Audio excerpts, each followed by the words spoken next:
I was the first Democrat to come out against the redistricting back when the story first broke. I was with a reporter talking about a different issue, and the news broke, and she wanted to quickly kind of also ask that question. My remarks remain unchanged from that. I mean, nobody to this day is asking for this. Every correspondence that I receive in my office is in opposition, which would fall in line with the survey that was just given to Hoosiers, saying that 60% of our state do not want this to happen. On Trial with Josh Lowry. Welcome to another episode of On Trial with Josh Lowry. We have a great guest today.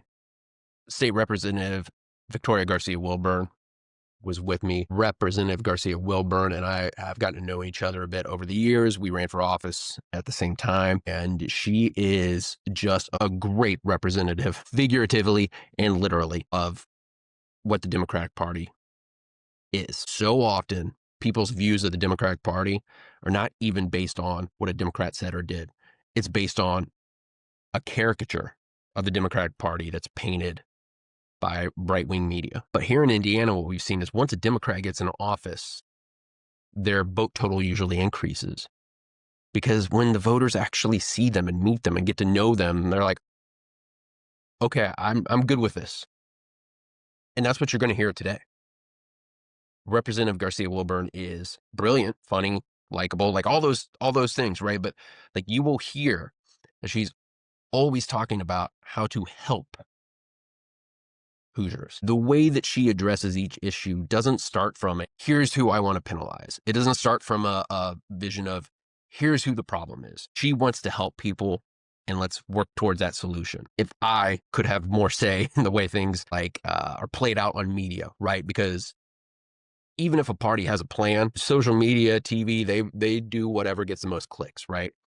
But I could tell you from my standpoint, the more that Representative Garcia Wilburn can be out there being the representative for the Democratic Party, the better for the Democratic Party.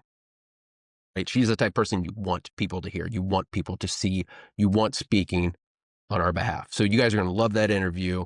And as you will see in the interview, I really think I went into it like wanting to hey, let's go argue about some bad people.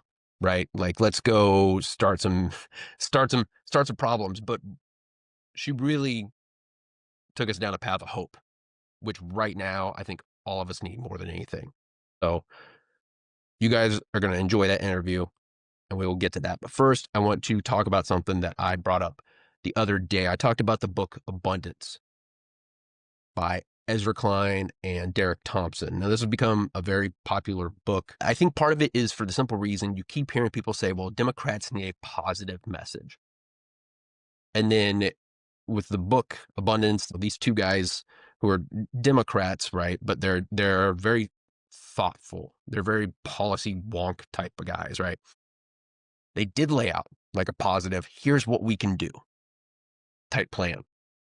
And so a lot of people like that. Some of it is very much, we need to be more results driven, and saying that we can't judge our efforts always by the amount of money we put towards things. We need to judge it by the results. I mean, that makes sense to me, right? What you do with money is a lot more important really than how much you have. Well, to a certain point, right? I remember overdrafting my bank account once when I was younger, and it didn't really matter how I spent my money at that point because there was nothing to spend. But in Abundance, it makes sense while being counterintuitive, right? Like they talk about how some of the issues that have prevented some places from building as quick as they need to, or making progress as quick as they need to, or actually some of the litigation and environmental rules that were put into place for good reasons. And there's a discussion on that. I guess I haven't made my mind up completely one way or the other. I do think they hit on a good point, though.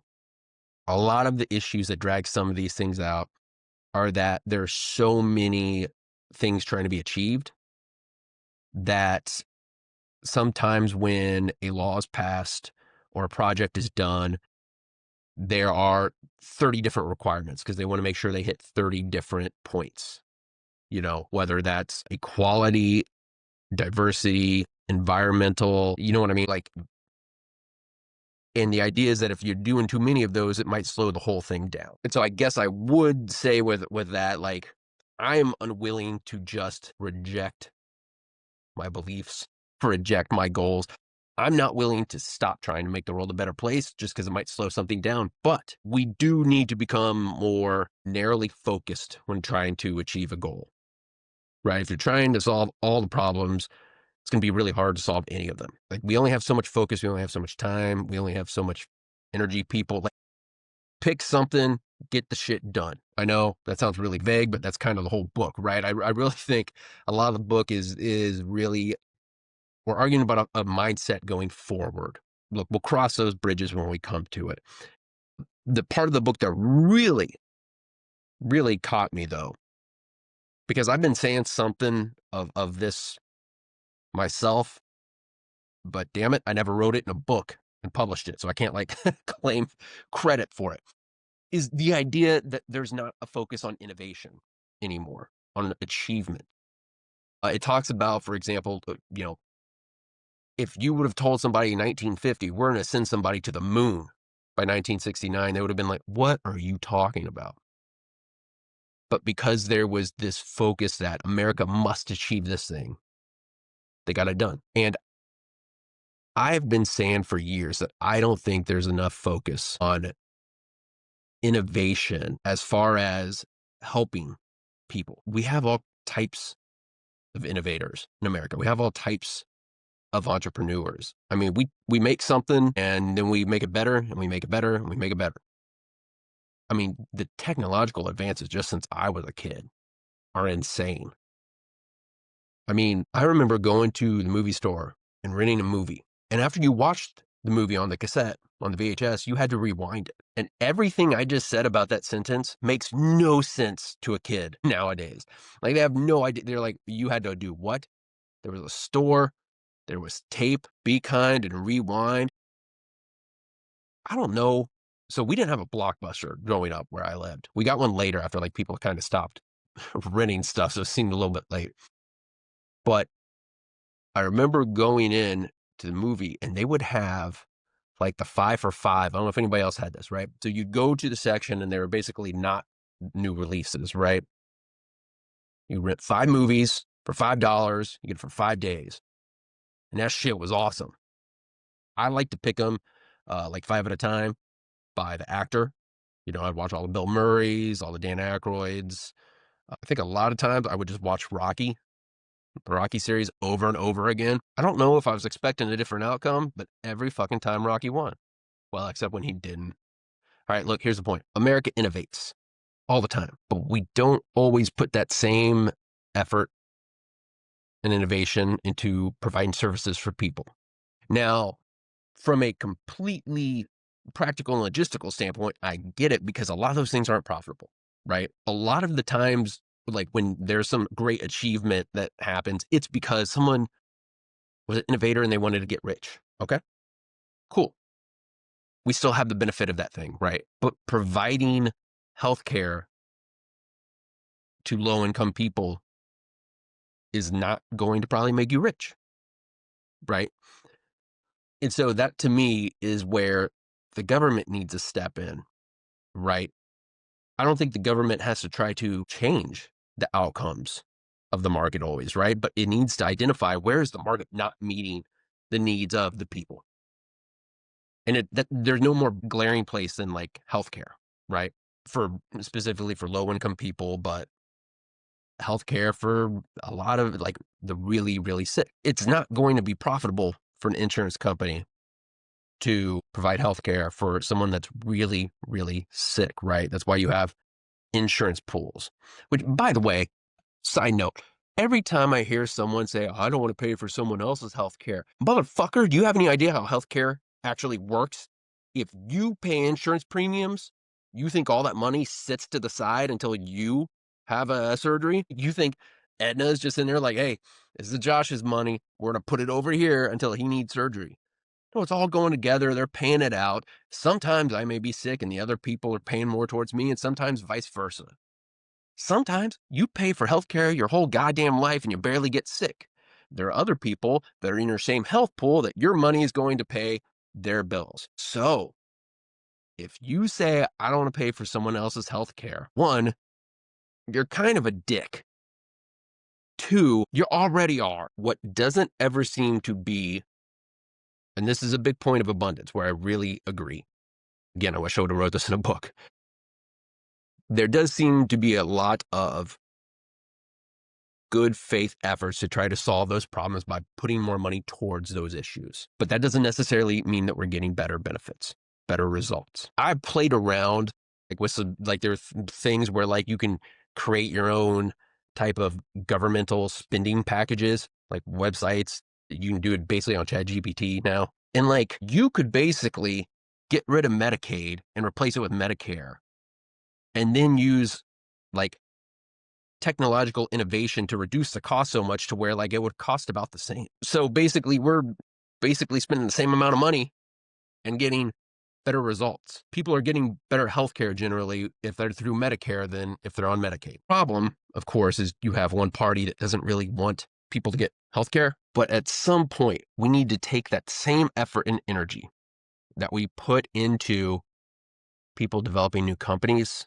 people developing new technology, and say, hey, look, you group of guys and girls over here, you guys get shit done. And you guys give us 2 years and you focus relentlessly on helping us to deliver better results. It would almost be like what Doge should have done instead of, just fuck up everything. That's a thing too. All right, government, apparently we're going on rant number 2 today. Doge, Department of Governmental Efficiency. Right? Is that what it was? Or Office of whatever. And their idea of efficiency was they came and chopped a bunch of aid to foreign countries.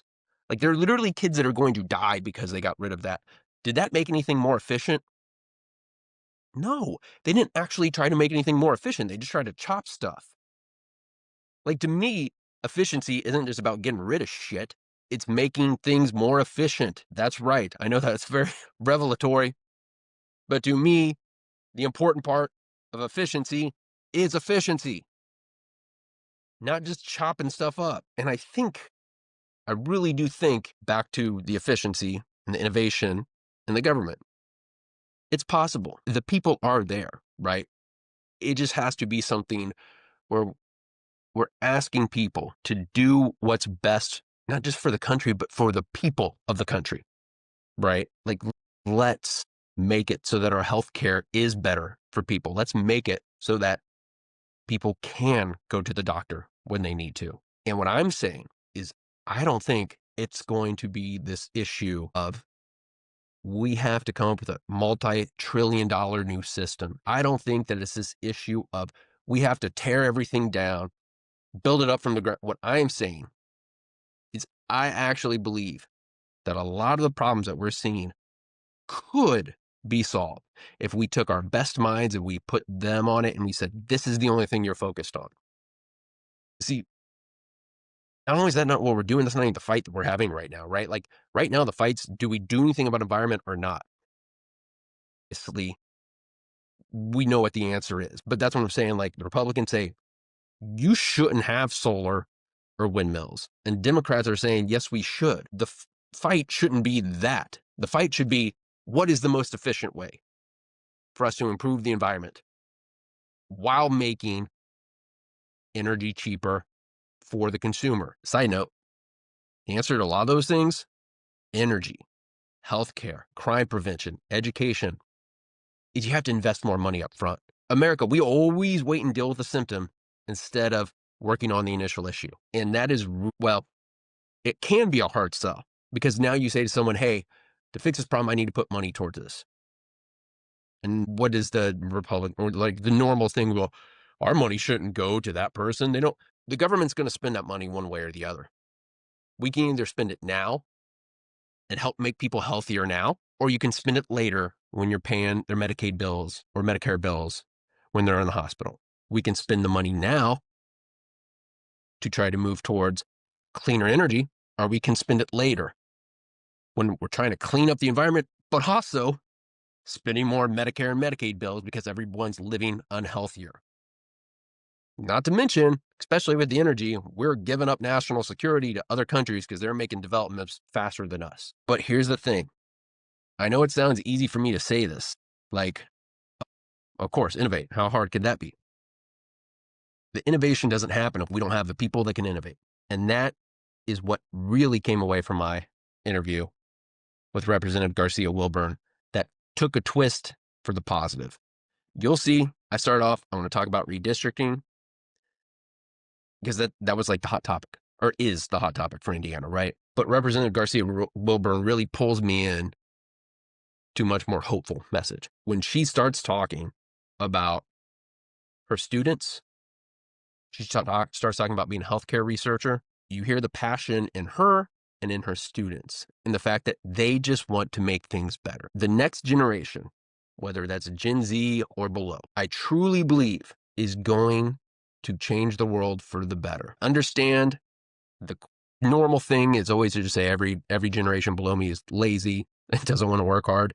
But what I see in the generations below millennials are that they care way more about what's happening to other people. And I think the fact that they're going into these fields with that core belief, it's going to help them to take their talents, their abilities, and their efforts and put them towards things that are going to make the world a better place. You'll hear it when we talk about the healthcare research, but you'll also hear it when we talk about the students demand action. Representative Garcia Wilburn and I talked about how there was a group of students who left school and went and marched against gun violence. And those kids are what gives me hope. Those kids are why I'm able to keep doing this. I lost an election. Get back on the horse. We got to keep fighting. We got to keep moving. We got to keep working. And if I felt like there was nowhere to go, I felt like there's no way for this to get better, I don't know if I'd be able to keep going. But when I see those kids, stand up for what is right and stand up for each other, they're not doing it just to benefit them. They're doing it because they believe that every kid should get to go to school and come home from school and be safe while doing so. Those kids are the reason I have hope. Those kids are the reason Representative Garcia Wilburn has hope. And after this interview, I think those kids are going to be the reason that you have hope. So stay tuned. Enjoy my interview with Representative Garcia Wilburn.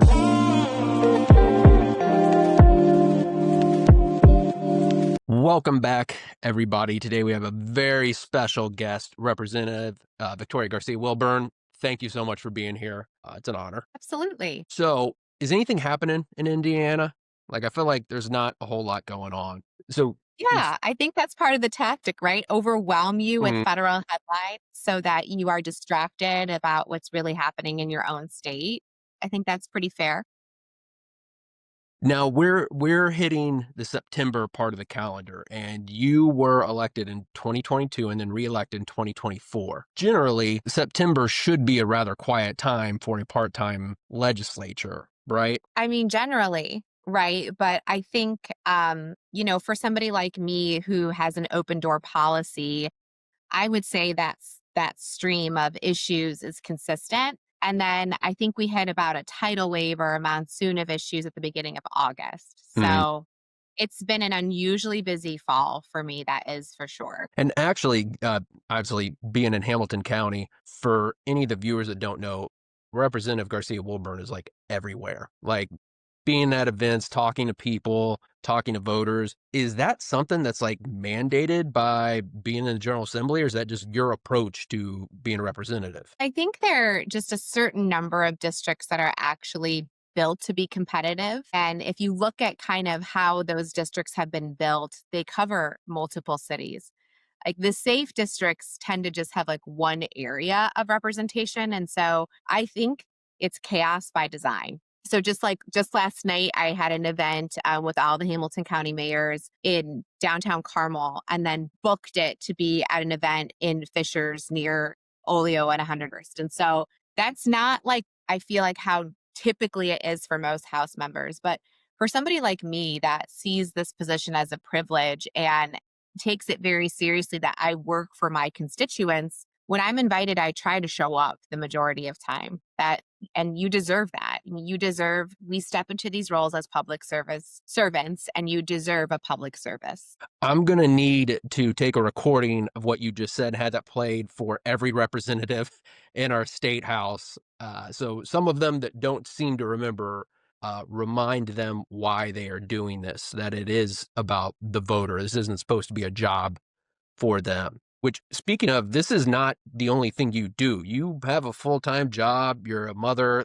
When was the last time you slept a full night? Well, actually, I sleep really good at night because I don't make promises that I can't keep. I don't take backdoor deals, and I don't belong to a party that has to be lockstep in what the federal government is doing. And so I sleep really well at night. I feel unfortunate for some people that, either check all of those boxes and aren't able to generate their own ideas or look at Indiana politics apart from DC politics. I remember when I was first elected, that was something that was said a lot on the House floor. Like, we are not Washington, DC. We're Hoosiers, and we treat Indiana politics very different. And I'm hearing that sentiment less and less and less. And it's disheartening. It's really disheartening. I think we've gotten away from what the real needs of our community are. Breakfast meeting this morning, and I said, I really view my role as a state representative as a way to empower local units of government to make the best decisions for their communities.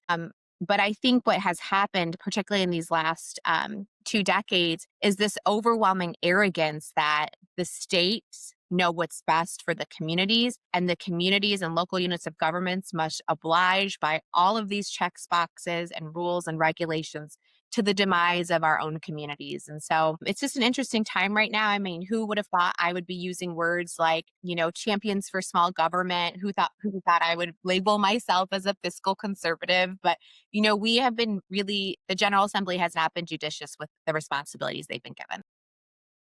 Speaking of the General Assembly and the local leaders, I mean, I've read and heard a lot of the Hamilton County mayors voicing some displeasure with some actions taken by the General Assembly. You were just with them. I mean, is that something that you're hearing from them too? It's what I hear at every meeting in Hamilton County. It would have been, I was very publicly complimentary of my mayors that did come out and say, this is not good policy. I know that there were several players at the table when writing Senate Bill 1 that wanted to make sure that Hamilton County's best interests were preserved. I'm not sure at the end of the day that it actually came through. There are clear winners and losers with that bill. It was a bill that had a lot of unfinished work, but as the General Assembly does, we push things with urgency and lack of wisdom, and just to say we got things done. And I know next session we'll be fixing a lot of the things that were wrong with Senate Bill 1. I stood on the House floor going toe to toe with Representative Baining Representative Thompson, about where we were. And his words were cunning.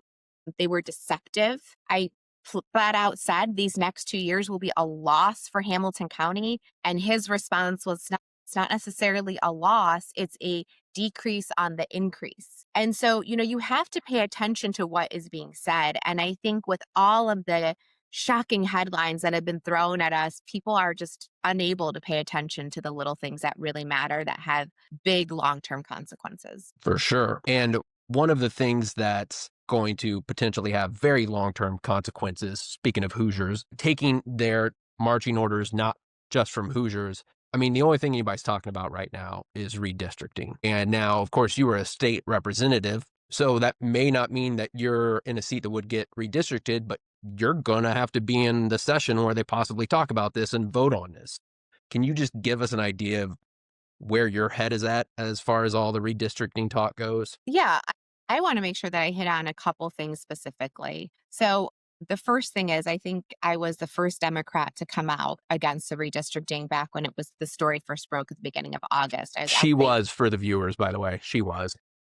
I was with a reporter talking about a different issue, and the news broke, and she wanted to quickly kind of also ask that question. And I said, none of my constituents are asking for this. this would be a historic move on our part. And if it really is about miscounting during a census, then let's just bunk the Indiana Constitution and let's do all the maps then, because we're very specific in our state constitution about where our responsibility is for state maps coinciding with the 10-year census. So my remarks remain unchanged from that. I mean, nobody to this day is asking for this.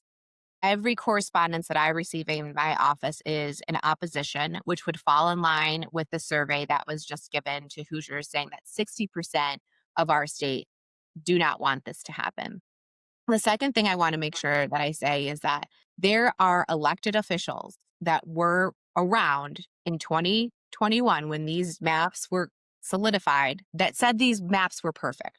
These were beautiful maps. These were fair maps. These maps were glorious. People that they're currently still serving in the Indiana General Assembly. And now, all of a sudden, these maps are not the right maps. And so it's just disheartening. It's disheartening because I don't see the will of the people being represented.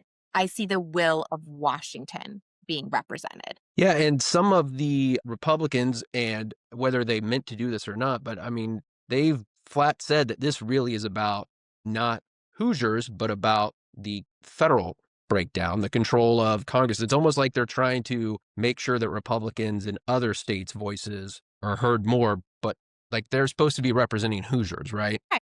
And I mean, if we look at the maps and where they are today, I think it gives a fair amount of representation. I think there's room for those maps to be more just, for sure. The way in which our vote distributions lie still does not correspond with the representation that we have in Washington. So if anything, I think if we're going to redo maps, it should be fair, but that's not something that we're saying. We're saying that there are current elected officials on the Republican side saying that Democrats do not deserve to be represented. And where we have gone as far as our remarks as elected officials is just uncivil. It's dangerous. It lacks respect and decorum, and it's an embarrassment. Yeah. And you've been, by the way, for viewers, she's not just, talking on one side of their mouth. You've been very vocal publicly, which not every legislator is willing to put themselves out there, but you've been very vocal about some very offensive comments made by some of the other legislators. So first off, kudos to you for, being brave enough to speak up, but also like, what are they doing? Like, do they just not care do they not care about some of the people they represent? Is that what it boils down to? I think that's clear. We've normalized uncivil behavior. And, my community, irrespective of party, appreciates civility. And there's a lot of nonprofit groups and initiatives popping up demanding a different way. So I think there's an appetite for that. But, this is all about psychology, and shock and awe sells and anger sells. Mhm. And I feel sad for Hoosiers that, I guess not sad, I feel like they are exchanging their emotions for true representation. Like, we can disagree on certain, things and ways in which policies are written, but our state is losing. Mhm. Everywhere from the rural parts of our state to suburbia to the urban areas, we are losing as a state. And I think all of that is getting hidden away.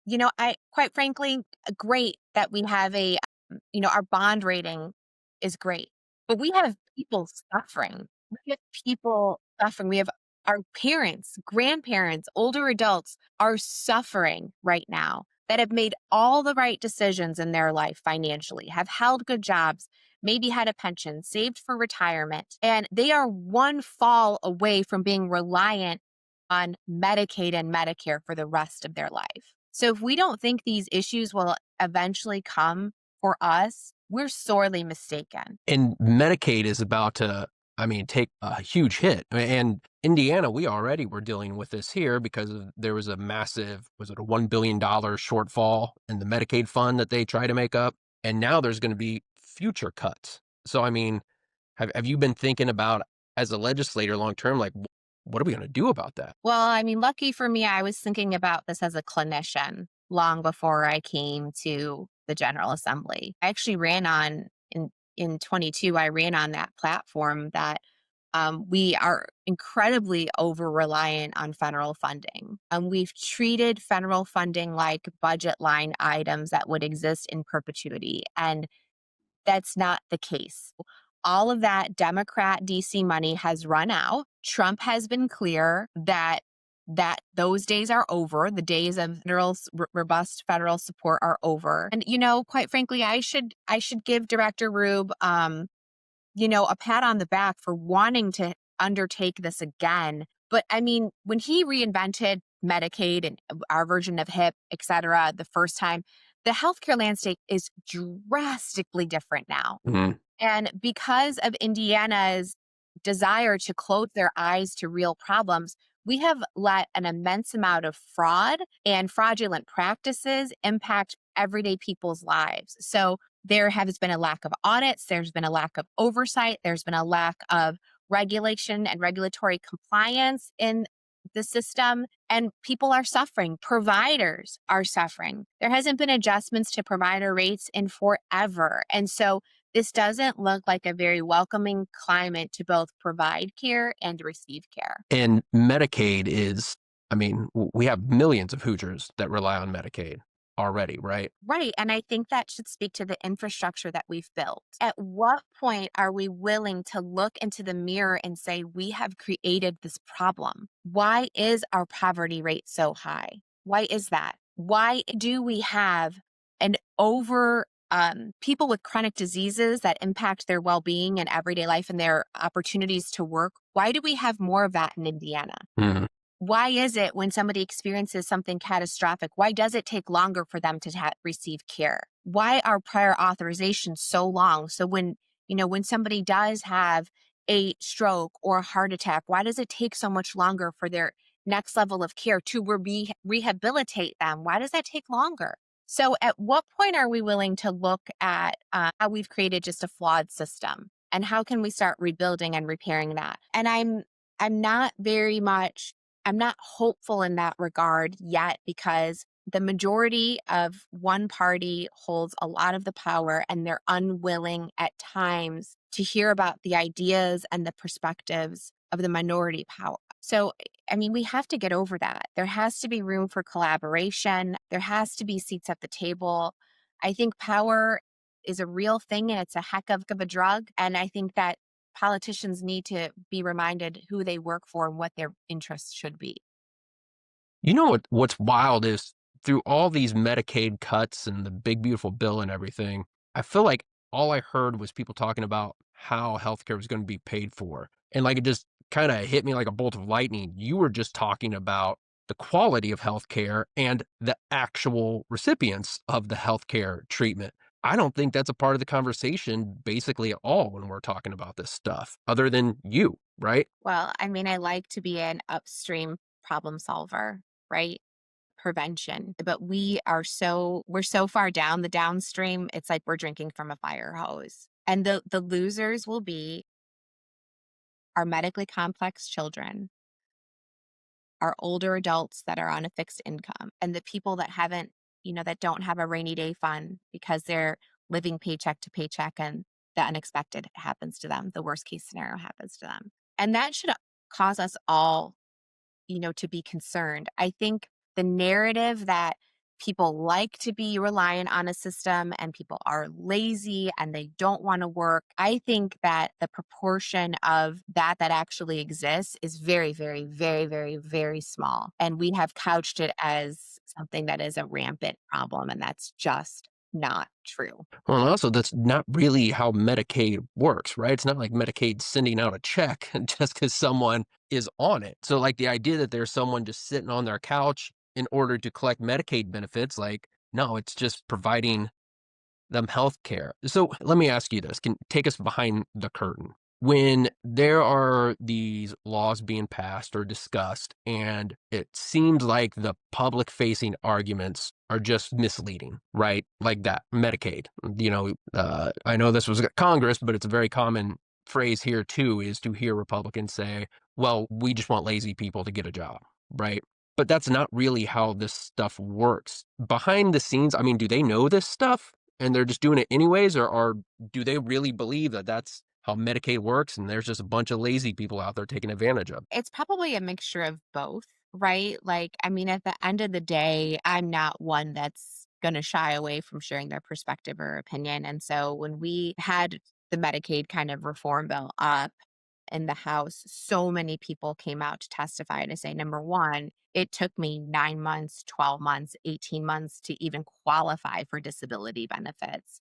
And number two, like it is incredibly hard for me to hold down a job that is agreeable to the accommodations that I need in order to be a successful worker. And so, what kind of income level am I left with, and what kind of quality of life am I left with if you number one, strip away my benefits entirely, or number two, put these regulations for work requirements that I can't find a position that's willing to accommodate me, right? I mean, so people receive medical disability benefits for a variety of reasons. Let's just use traumatic brain injury, for example. After a devastating stroke or a motorcycle accident where somebody wasn't wearing a helmet, your brain requires like a perfect environment to function perfectly. We process a lot of these things naturally: the light, the sound, other people's voices, visual distractions. Like we're simultaneously processing all of these things. But with a brain injury, that gets like miscalculated. And so if the lights are too bright in my office and it makes me sleepy, or it brings on a migraine, I might have to go home for the rest of the day. And so employers need to be willing to accommodate for those accommodations in order for that person to continue to be employed.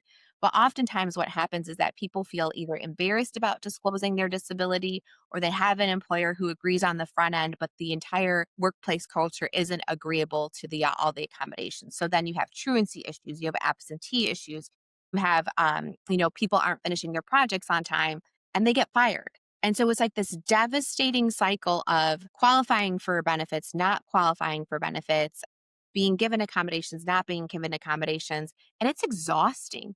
Like, let alone then trying to have some sort of quality of life with your family and within your community. So, for me, I think a lot of the problems need to be addressed with a whole revamp of how we even issue healthcare in our state. What sort of preventative public health made historic investments 2 sessions ago. And we saw that return on investment all across Indiana with decreased hospitalizations and Hmm. decreased chronic disease management. I am terrified that we are going to be rolling back, and that burden of cost is going to come back to the state in other ways. That is something that just seems to, in general, I don't know if it's a hard sell or they just don't want to hear it, but it seems like a really hard sell for legislators to understand, like, investments that then reduce costs, right? Like from healthcare to environment to crime prevention. There's a lot of stuff that can be done up front. You guys just proved it, that will help decrease costs in the long term. When people want to decrease costs, the only thing they ever seem to talk about is just chopping benefits. And we need more of for the former and less of the latter. Right. I mean, let's take a look at autism, for example, right? So, like ABA services, many people are unaware that we just made a rate adjustment this last summer. Quarter just ended, we have 2024 data. We've saved $200 million just by adjusting the rate. That's a lot of money. So the data that you're going to hear on in the media is they're operating from 2023 numbers, where prior to the rate adjustment, where we were spending 4 times as much. And that's not an apples to apples comparison. So what we tend to do in this state, as the General Assembly recommends a change, we expect everybody to fall in line with this change, from providers to clinicians to educators. We could talk about the redesigning of the high school diploma. We could lump that all in. We're changing standards. We're doing a new way. No sooner than we have data on this changes that we've made, that we're changing it again. Under SB1, we're not even going to know how the portions of this bill that have already been implemented are going to pan out, because we're going to change it again. And so I think Hoosiers are exhausted. I think we're exhausted with the change. I think we're exhausted with standards always being restandardized. I think we are exhausted. And so, as a researcher, if I adjusted a variable that quickly, my research would be flawed. So I would love to see us return to a time where we're actually making evidence-based decision making based upon years of data before changing things again. Let's look at Speaking trends. of being a researcher and evidence based, how does it make you feel to find out that apparently every medical research ever has been just wrong? It doesn't count anymore. And actually, you had mentioned autism too, and now we know that that was just because some people took Tylenol. Mm, So problems are solved, right? Actually, on a serious note, like not the legislative part, but as a researcher, mhm. how does that play with you when you see the way that there are people that will just, you know, RFK Jr. specifically, right? Just disregard a study if they don't like the outcome. Well, I mean, he's learned from the best. Mm, I mean, the way Trump presents any information is if he doesn't like it, it just doesn't exist. I mean, do we remember the term fake news? mm, This is a tactic. And, RFK isn't wrong about everything, but he's certainly wrong about a lot of things. And I think that it just lies in the face of long-standing institutions that had really were nonpartisan, thinking about the CDC, doing really good work on behalf of the country in a evidence-based scientific way. And so when he throws grenades like that, like acetaminophen causes autism. That's very dangerous. It's very harmful. And as a researcher, as a healthcare researcher, it's bad, it's bad dissemination. I mm. mean, I was just at a research conference this last weekend and just looking at all the innovative things being done alongside the spinal cord injury population and just tremendous advancements, in that area, but that have taken time and that have taken ingenuity and that have taken collaboration and that has taken funding. And then, you have somebody who's never, number one, been employed in the healthcare sector, not as a healthcare administrator, not as a healthcare clinician, not as even a healthcare worker, a healthcare cook in the hospital. Making decisions about our healthcare is just unheard of. So I'm sad that we are at this time in history. I would love for people to return.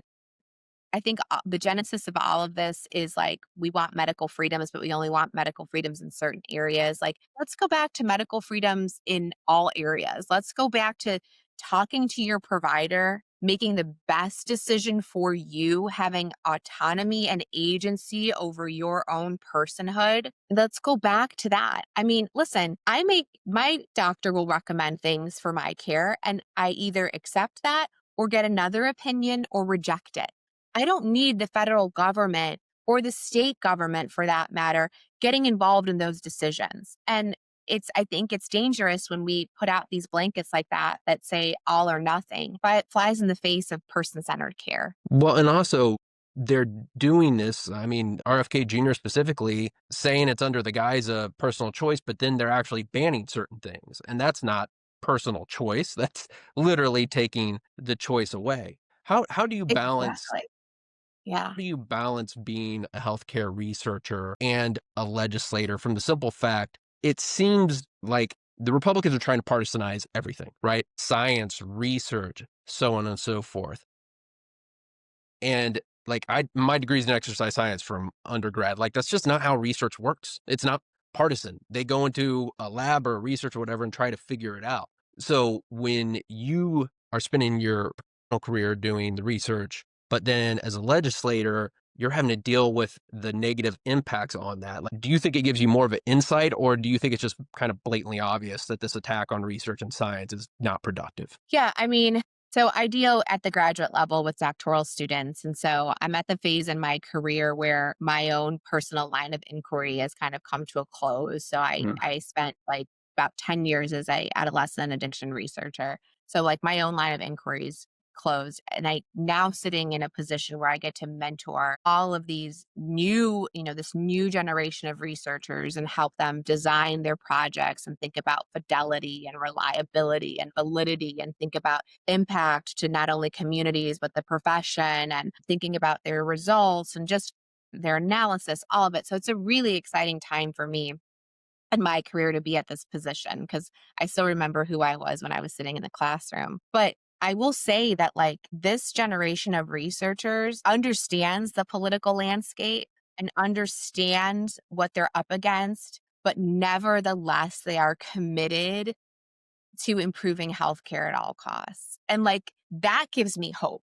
Like to live with this, reckless abandonment of like, I know that this mountain that I'm about to climb is so steep and that I may not have any supports to catch me, but I'm going to pursue it anyways. Like they give me such hope. And it's the thing that I'm actually hanging on to and leaning into and Mhm. trying to find a gratitude and joy in because there's still there's still inquiry, there's still inquisitiveness, there's still a desire to pursue the common good. And like that's such a great reminder for me in my political space to pursue the common good at all costs. So, I understand the first session I got to pass a bill and it was really exciting and being, doing that alongside a bipartisan effort was very wonderful and like the sprinkles on the cake were that model of prevention for mental health and resiliency training was then adopted by a national organization. And so my program lives on in several states and has, been a legislative priority for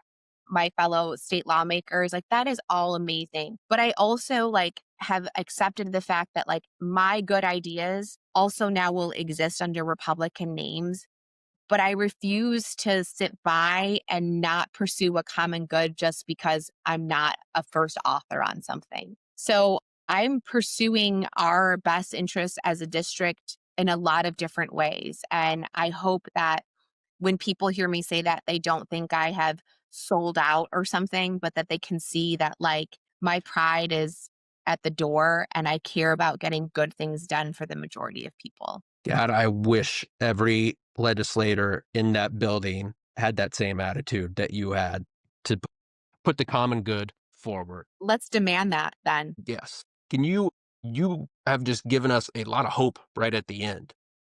It felt we don't get too much of it.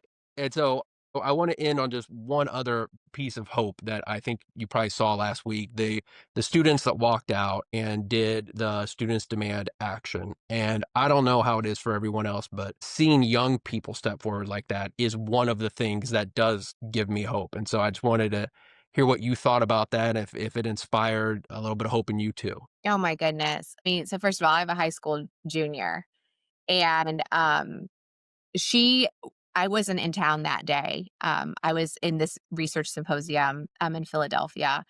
And she's like, Mom, I wish you were here so that you could have taken me down to the Capitol for the walkout.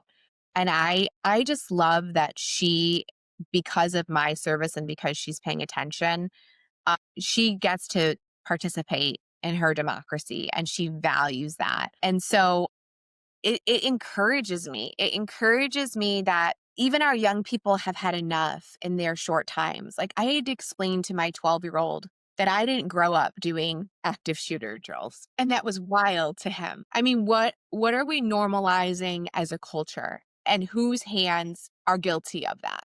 So I hope for a day where active shooter drills aren't a thing anymore. Like I'm hopeful for my future grandchildren. And I believe that this generation, behind us is going to take us there because look at the mobilization, look at the turnout, look at the interest. And I've started, I don't know how many of you follow me on my social media channels, but I've started like, this kind of both and like two things can coexist, right? Like I think the NRA has been brilliant about selling people that having responsible pieces of safeguards and parameters somehow limits my ability to own a gun. That's false, right? I mean, as a family of, my husband was former police, he's a gun owner. We can be gun owners and be responsible gun owners. And so I just hope that in these next few months, Hoosiers wake up a bit. Hoosiers wake up and they look for candidates not for their partisanships, but where they stand on policies and who they are as people and vote accordingly. I hope for the same. Garcia Wilburn, thank you for your time today. It's always a pleasure. I know you got a million other things to do. For all the viewers, listeners out there, Find Representative Garcia Wilburn online. Follow her. She is one of the most informative candidates and elected officials you're going to find. Well, Representative, thank you again for being here, and it was a pleasure to have you. Thank you so much, Josh. On Trial with Josh Lowry.